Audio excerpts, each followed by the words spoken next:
हम सपने तो देखते हैं, पर क्या आपने कभी सोचा है कि हम सपने देखते ही क्यों हैं? क्या इस पूरे ब्रह्मांड में धरती ही इकलौती ऐसी जगह है जहां पर जीवन का वजूद है? क्या हम अकेले हैं या फिर हमसे भी उन्नत सभ्यता ब्रह्मांड के किसी दूर दर्राज कोने में रह रही है? दोस्तों, विज्ञान हमें किसी भी चीज के होने के पीछे का कारण बताती है। विज्ञान की मदद से हम ऐसे बहुत सारे सवालों का जवाब ढूंढ पाए हैं जिनका जवाब ढूंढ पाना एक सपने जैसा लगता था। लेकिन बावजूद इतनी एडवांसमेंट के आज भी ऐसे कई सारे सवाल हैं जिनका जवाब आज विज्ञान के पास नहीं है। इन सवालों का जवाब आज भी तलाशा जा रहा है।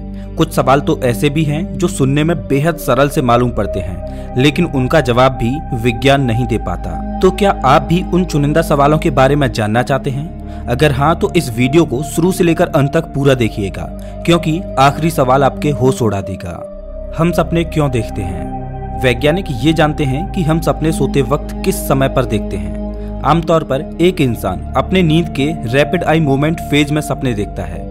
इस दौरान एक इंसान की आंखों को देखकर आप बता सकते हैं कि वह सपना देख रहा है या फिर नहीं। अगर नींद के दौरान आंखों की पुतलियां इधर उधर गति कर रही हैं, तो बहुत ज्यादा आसार हैं कि वह इंसान सपने देख रहा है। वैज्ञानिकों के अनुसार सपने देखते समय हमारे दिमाग की इलेक्ट्रिकल वायरिंग बहुत एक्टिव रहती है, लेकिन वैज्ञानिक ये नहीं जानते कि आखिरकार हम सपने देखते ही क्यों हैं। कई बार हम अपने सपनों में रोजमर्रा की चीजों और घटनाओं का अनुभव करते हैं। उन चीजों या फिर घटनाओं को देखते हैं जिनके बारे में हम लगातार सोच रहे होते हैं।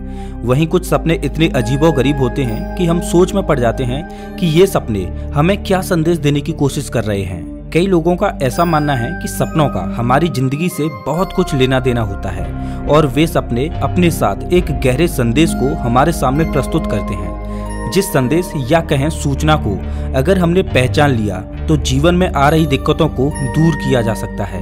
वहीं कई वैज्ञानिकों का ये भी मानना है कि सपने रैंडम इमेजेस होते हैं जिनका असल जीवन से दूर दूर तक कोई वास्ता नहीं होता। उनके अनुसार सपनों का असल में कोई मतलब होता ही नहीं है, लेकिन हमारा दिमाग हमें सपनों में दिख रही चीजों या फिर घटनाओं को अपनी जिंदगी से जोड़कर देखने लगता है। खैर, सपनों का मतलब होता है या नहीं, ये तो वैज्ञानिक भी नहीं जानते। ना ही वो ये जानते हैं कि हम सपने देखते ही क्यों हैं। क्या हम ब्रह्मांड में अकेले हैं? कुछ लोगों का ऐसा मानना है कि हम इंसान इस पूरे ब्रह्मांड के सबसे समझदार जीव हैं और धरती ही वह इकलौता ऐसा ग्रह है जहां पर जीवन का वजूद है।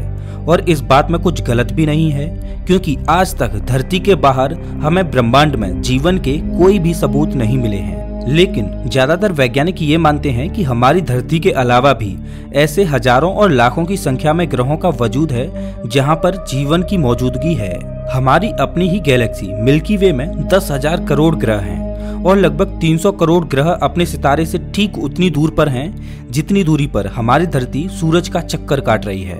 मतलब ये सभी ग्रह हैबिटेबल जोन में आते हैं। इन जगहों पर पानी तरल अवस्था में रह सकता है और इसी कारण इन ग्रहों पर जीवन के होने की संभावना बहुत अधिक है। कई वैज्ञानिक ऐसा भी मानते हैं कि हमारे ब्रह्मांड में तरह तरह के जीवों का अस्तित्व हो सकता है जो अपने प्लैनेट पर मौजूद कंडीशंस के अनुसार एडेप्ट हों। उदाहरण के स्वरूप, ये जरूरी नहीं कि पानी ही जीवन के लिए जरूरी है। हो सकता है कि ऐसे जीवों का अस्तित्व हो जो अपने ग्रह पर मौजूद बेसिक चीजों से बने हों और उनसे ही सरवाइव कर रहे हों।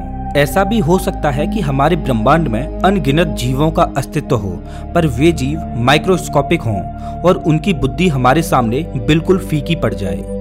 वे जीव इतने एडवांस नहीं होंगे कि हम तक किसी प्रकार का सिग्नल भेज सकें या फिर धरती तक पहुंच सकें। वैसे देखा जाए तो हम अपने सौरमंडल के ग्रहों के बारे में भी ठीक प्रकार से नहीं जानते हैं और चांद के अलावा इंसानों ने किसी और पिंड पर कदम भी नहीं रखा है।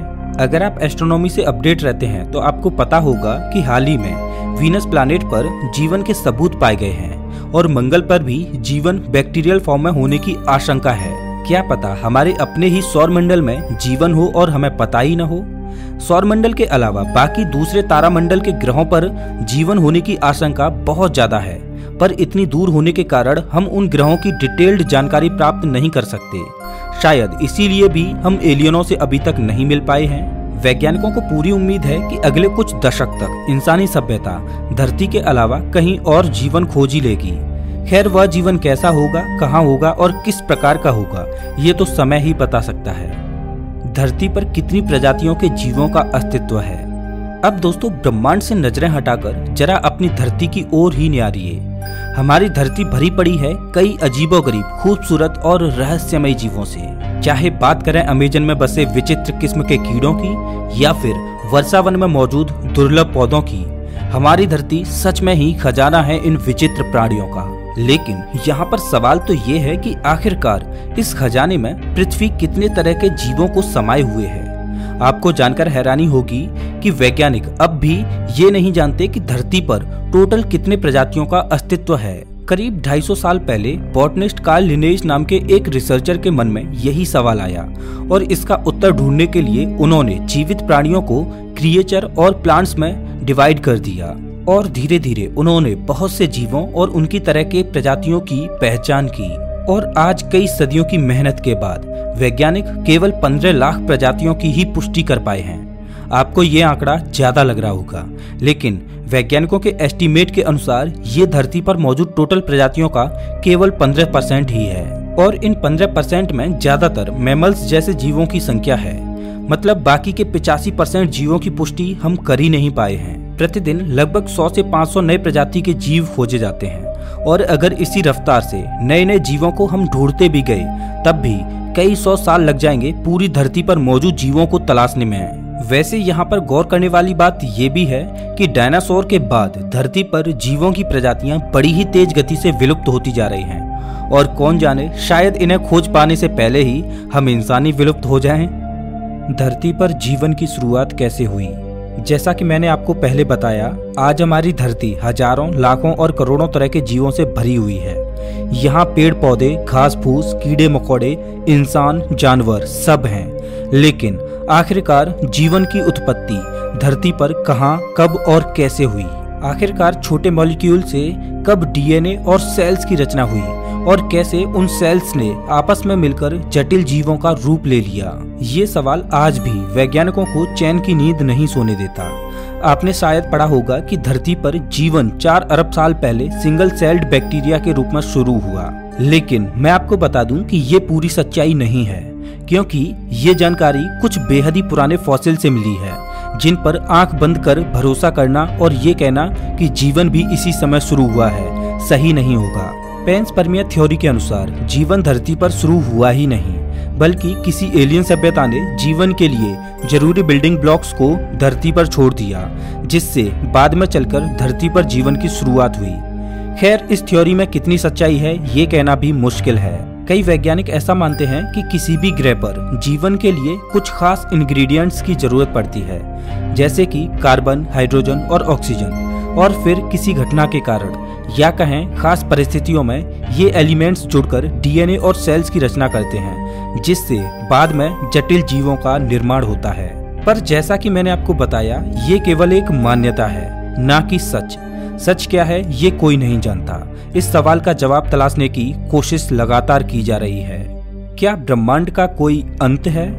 आसमान में अनगिनत तारों को देखकर यकीनन हमें यही लगता है कि ब्रह्मांड की न तो शुरुआत है और न ही इसका अंत। लेकिन क्या ये सच है? वेल, इसका जवाब तो अच्छे से अच्छे वैज्ञानिक भी नहीं दे पाते और शायद कभी दे भी ना पाए।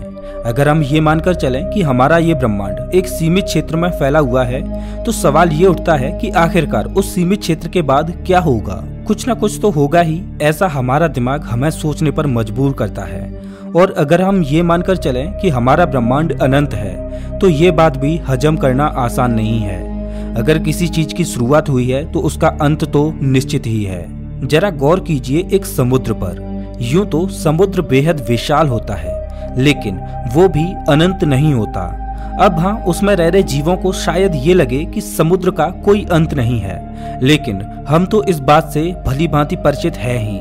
इसी तरह से हो सकता है कि ब्रह्मांड भी सीमित हो, पर उसके अंदर होने के कारण और बेहद छोटे होने के कारण वह हमें अनंत सा लगता हो।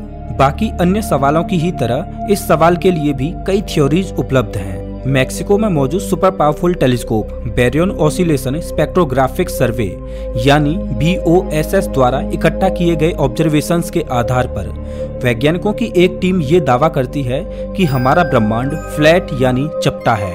तो क्या ब्रह्मांड एक अनंत फैलाव में फैले एक चादर के समान है? वेल, ये कहना भी कठिन है, क्योंकि इस ऑब्जर्वेशन में केवल 12 लाख गैलेक्सीज ही थी, जो कि ब्रह्मांड के नजरिए से देखें तो एक रेत के कण के बराबर हैं। लेकिन इसका भी कोई पुख्ता सबूत नहीं है कि हमारा ब्रह्मांड गोलाकार है। ना तो हम ये जानते हैं कि ब्रह्मांड किस आकार का है और ना ही हमें पता है कि ये कितना बड़ा है। क्या सच्चाई सच में सच है?